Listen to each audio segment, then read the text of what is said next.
Yo, what's good? It's your boy Lustful Power. Welcome to another Remnant 2 build video. First of all, I just want to let you guys know I'm really about to expand the channel on the type of content that I'm doing.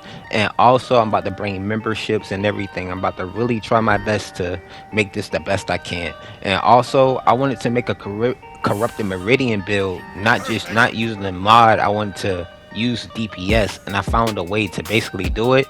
And I'm going to break it down to you guys. Don't forget to like, comment, subscribe. Let's get into the build. First, we're starting with the armor because I had to go in real detail with the build this time. We got all level Mark 1 with the Crimson Guard armor. You can see my weight is at 89.8, and then we got the Shield of Heart on use grants 100% shield. Then we got mythic range critical hit damage, mythic range critical hit chance, and mythic range damage.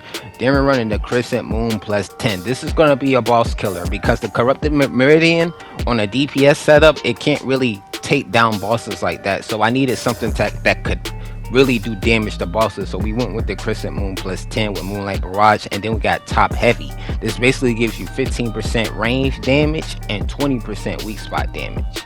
And then next we got the Dream Catcher with latency. You know, the Dream Catcher has one of the best special abilities, which is Dream Wave, and it slows enemies around you, boosting up your damage and everything. And finally, we got the Corrupted Meridian plus 10. This actually acts as a fusion rifle, and you can run Supercharger plus 10 to increase the charge time by 30%. And you even get the 15% critical hit chance as well. The Corrupted Meridian also can hit weak spots on like the minion flyers, and I believe it can hit the weak spot on like Shahala's little ball of energy that he has. Also, I want to let you guys know before I forget that, so we're using the Supercharger, we're also using the Archer's Crest, and we're using the Outcast Ring as well. So what the Outcast Ring does is basically give you 5% reload speed every time you reload, and the bow only has one bullet basically. So every time you reload that bullet, you get a stack from the Outcast Ring, and you can basically just keep those stacks up from the Outcast Ring. Then you can switch into your Corrupted Meridian, and you'll have the 25% reload speed from the Outcast Ring at max stacks. Alright, next I'm gonna go over the ring separately. Like I said, we got the Outcast Ring. This basically gives you up to 25% reload speed. It works real good with the Crescent Moon bow as well, not just the Corrupted Meridian.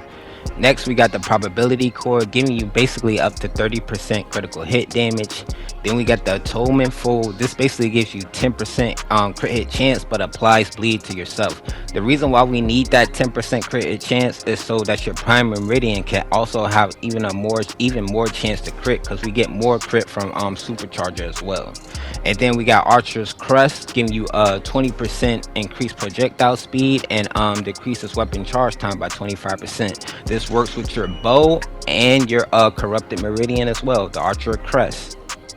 Next, we got the neck bone necklace. At first, I was gonna make this a straight explosive build, running the detonation trigger, and I actually did that, but it wasn't putting enough damage out to basically beat bosses. And I was also running the burden of the gambler as well, but I decided to go with the neck bone necklace so my Crescent Moon could get the 25% increased damage, and the Corrupted Meridian can get the 25% increased damage, and I'll just lose out on the burn status at the end.